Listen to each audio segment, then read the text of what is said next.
ముఖ్యంగా దేవరకద్ర ఎమ్మెల్యే గారు మాట్లాడుతూ కొత్త బిచ్చగాడు అంటే హరీష్ రావు కొత్త బిచ్చగాడు అంటాను. కొత్త బిచ్చగాడు ఎవరు ప్రజలకు అందరు గుర్తు.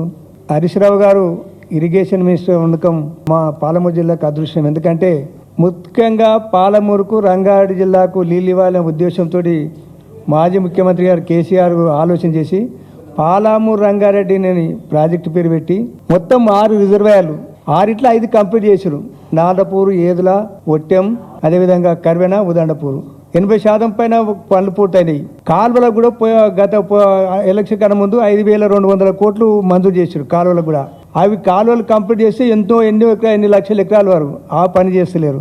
ముఖ్యంగా ఎమ్మెల్యే గారితో కూడా ఏంటంటే నీ కర్వేన ప్రాజెక్టు ఆయన కట్టించారు. రిజర్వాయర్ కట్టించేటప్పుడు నువ్వు ఏడున్నావో, నీకు కొత్తగా ఉన్నావో పాతగా ఉన్నావో నువ్వే చెప్పాలి. రాత్రి బావులు కష్టపడి మేము కూడా అప్పుడు ఎమ్మెల్యేలు ఉన్నాం కదా, అప్పుడు ఎమ్మెల్యే మేము పోయినాం. రాత్రిపూట ఆడ వండుకొని నిద్ర చేసి కూడా ప్రాజెక్టులు కంప్లీట్ చేసాడు. ఇదే జూపల్లి కృష్ణారావు గారు అప్పుడు కూడా మంత్రి గారు ఉన్నారు. ఆయన మమ్మల్ని దొరకపోయి కూడా చూపించాడు ఎట్లా పనులు అవుతున్నాయని. ఇప్పుడు ఏదో ఆయన వేరే విధంగా మాట్లాడుతున్నారు చెప్పలేం, కానీ అప్పుడు మమ్మల్ని దొరకపోయి ఎన్నోసార్లు ఎంత ఫాస్ట్గా అవుతున్నాయి, ఎంత వేగంగా జరుపుతున్నాయి చూడురని. అంత వేగంగా జరిపించిన వ్యక్తి హరీష్ రావు గారు. కాబట్టి మీరు అట్లా మాట్లాడితే ఇప్పుడే మా మాజీ ఎమ్మెల్యే వెంకటేశ్వర గారు చెప్పన్నారు, మీ తాన్న చెక్ డ్యామ్లు ఎన్ని ఉన్నాయో చూసుకోండి ఒకసారి. మా ప్రాంతంలో కేసీఆర్ రాకముందు, బీఆర్ఎస్ ప్రభుత్వం రాకముందు మీకు అంత ఇక్కడ కూడా సోదరుడు ఉండడు, లేక అక్కడ కాకురైనా మా తాన కష్టం బోరికైనా నీళ్ళే లేకుండా బోర్లు వేస్తే బోర్లు ఎండిపోయేది.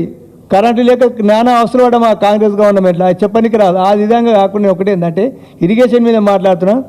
మా తాన ఎప్పుడో కాకతీయుల రాజుల కాలంలో కంటే చెల్లెను పునరుద్ధరించినందుకే మా తాన వర్షాలు వాటి చెల్లు నిండి బోర్లు నడుచుకుంటూ మంచిగా పంటలు పండించినాం. 10 ఏళ్ళ కింద మా తాన ఇంత పంట ఎప్పుడు ఉండవాలి.